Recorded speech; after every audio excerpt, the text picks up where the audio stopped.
Hello everyone, I'm Nicola Colombo. I'm the CEO and founder of E-Outdoor, the maker of E-Skimo, the very first electric assisted ski. Okay, so today I'm here explaining a little bit how E-Skimo works. So there are two configurations that you can do a transition from the uphill to the downhill. The components that goes on the ski to provide assistance during the uphill phase are basically a battery that goes in front of the ski. As you can see here, there's a quick swap to install it. So I just go and install it like this, then lock it, and it's in there. Then you have the power unit, the motor basically, that is also going here on the back, and there's a fast lock, and then you have it on the motor.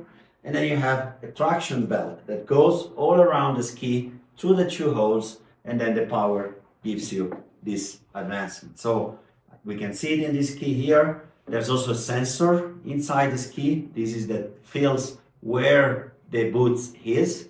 And also inside the ski there is an IMU, an inertial movement unit that detects where the ski is, the acceleration in relation to each of the two skis. So when the motor actuates, basically you see it's rotating and basically spin around and provides the traction to propel you forward. Of course, the two motors are activated in kind of asynchronous mode. First one step, it's like a step, which provides a sort of natural feeling to give you less resistance when you move forward. So the motor is controlled, first of all, there's a remote on the pole that allows to engage the system. So you don't have the poles on your hands, there's no way the system works. So you need to hold both poles on your hands. And also from the pole you can switch mode from manual to automatic and vice versa. When you are in automatic mode, in essence, the system detects the acceleration of the ski and also detect the position of the boot. So whenever I move up my feet, you see that it starts to spin. And then when you go down, it doesn't spin. So you spin, and then when I lock it down, then it's going off. This is actually performed through the sensors that are installed inside this part of the ski on this plate. There is an IMU with an accelerometer, a gyroscope, and also GPS. Basically, this sense where each skis are and perform this actuation in a way that we provide a natural assistance so that you have the feeling that your legs are stronger.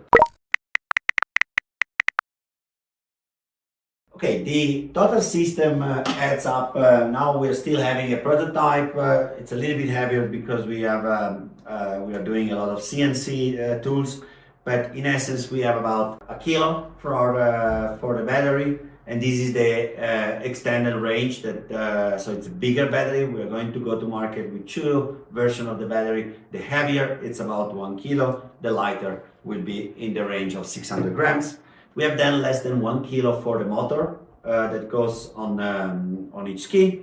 And then we have about 50 grams for the traction belt. So if we sum up for the two skis, we are targeting to have a final weight of about 3.7 kilos on the backpack that you put into the descent. So that's basically the weight that impacts your descent. Everything else is on the ski. So the ski per se, it's a ski that ski naked weight about 2.2 kilos, and then there's the bindings, the plates, so they add up to another kilo on the ski. So the current configuration of the ski is about 3 kilos.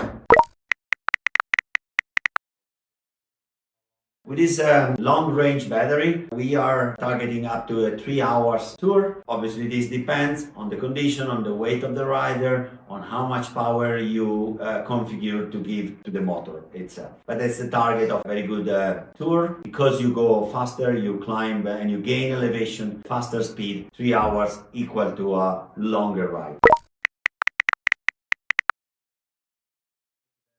Okay, in case you run out of battery, yes, you can still glide because the skins still work in the same way. And by the way, if you skin, because the rotation, it's only going in one direction, it doesn't go backwards. So you can actually skin with this ski exactly as you would do with another one. Obviously, you carry up a higher weight. But if you're still on the climb, you can also, if you run out of battery, you can just pack everything and begin your descent. So because you normally go all the way uphill, you don't cross different passes. So there is it's unlikely that you will have to go back and climb again to return to the starting point.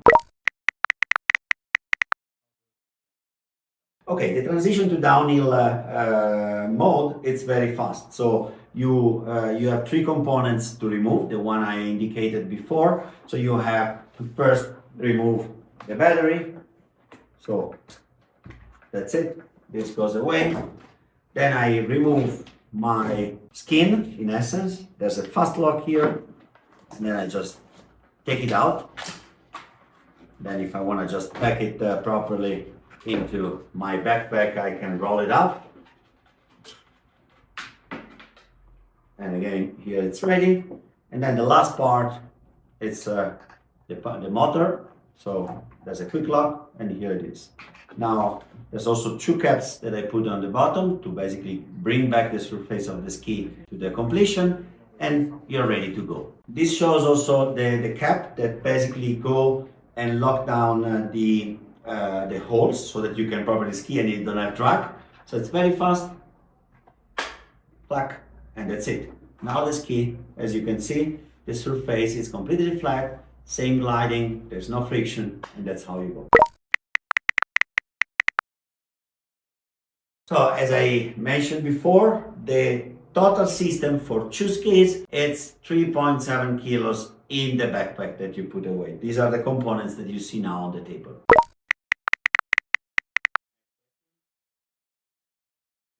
Depending on the snow condition, we have higher or lower traction for sure. There are different things, but we have engineered a system to provide a good traction in all the different snow conditions. So we work a lot on making the best possible grip out of the skin, but in parallel we also work with software to basically optimize the slip factor.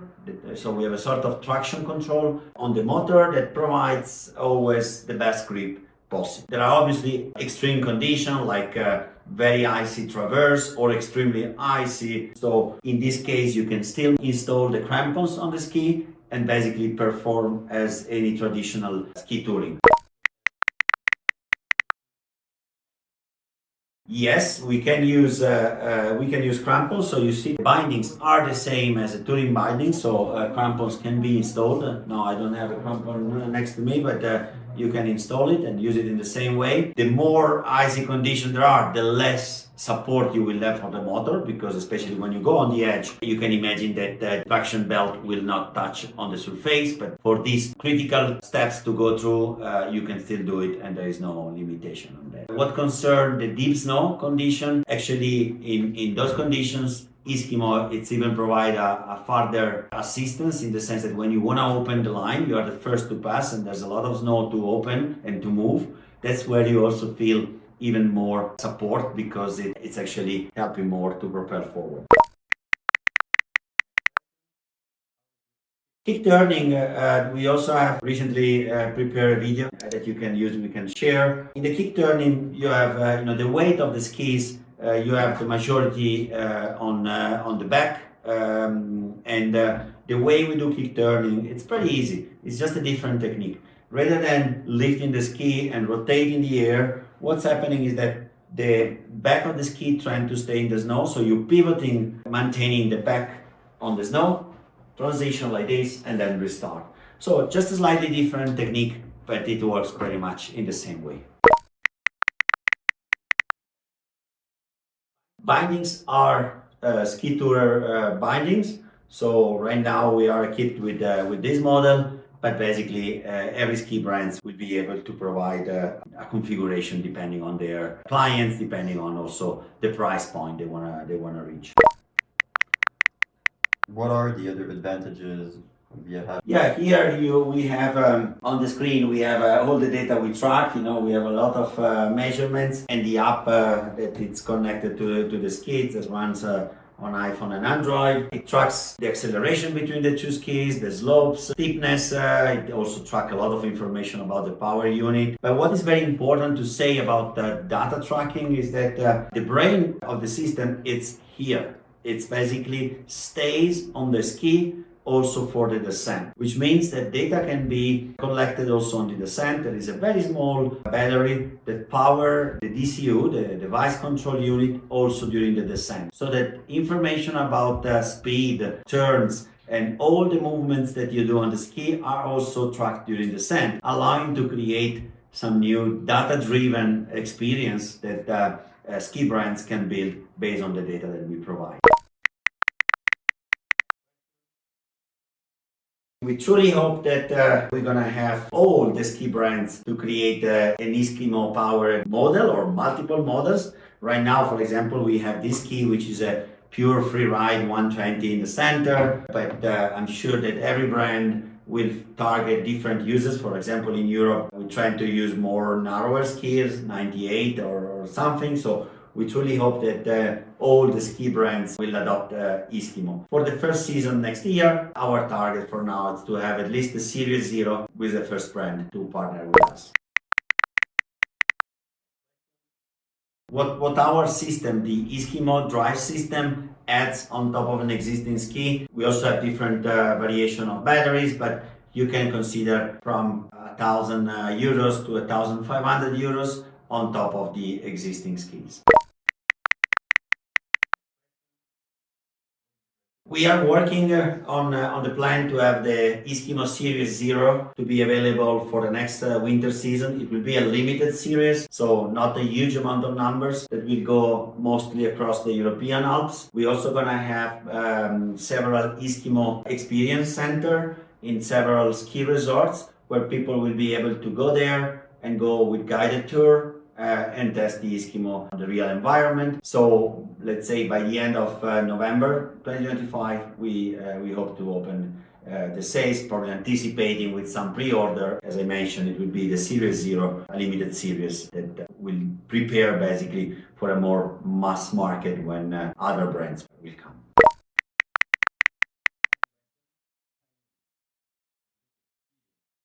Skis are still wet from this morning test with a journalist. It's a beautiful day here in San Bernardino. We went on a nicely powdered day, and this guy just replied, I feel the power, but at the same time I feel in control and I still have to use my muscle. So it's an assistant device.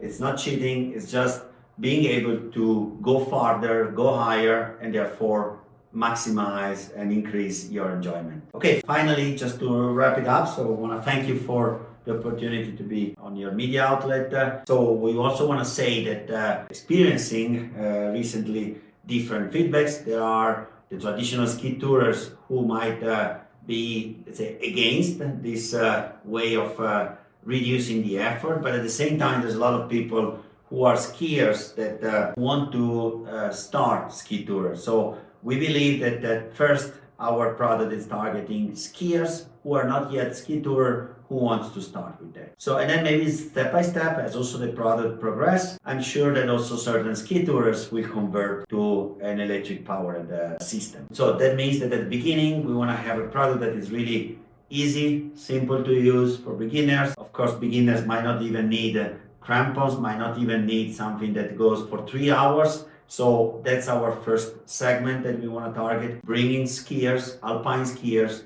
to test and enjoy the ski touring. There's also another important point about safety, in case you want to mention. We've been actually, to a certain extent, also attacked by certain users online. With this ski, anyone will go on a mountain and there will be more risk because more people will be on the outdoor. E-Skimo, as any ski tour, of course, requires to be aware of the danger you have out there. So basically, we still strive to make the point on the importance of being trained to have the safety equipment. But one answer we have, and this is a technology-driven answer, the E-Skimo, especially when it goes, for example, in rentals, we have a feature that allows to map what are the trails where Eskimo can operate. And if the user goes outside, goes in an area where it's a higher risk, the system stops functioning. And this is for rental will be a very important feature so that you don't let people go in areas which are of high risk.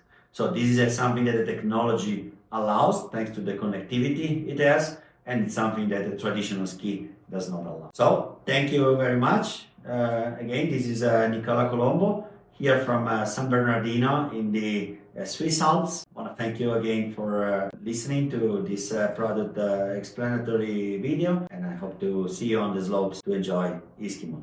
Bye!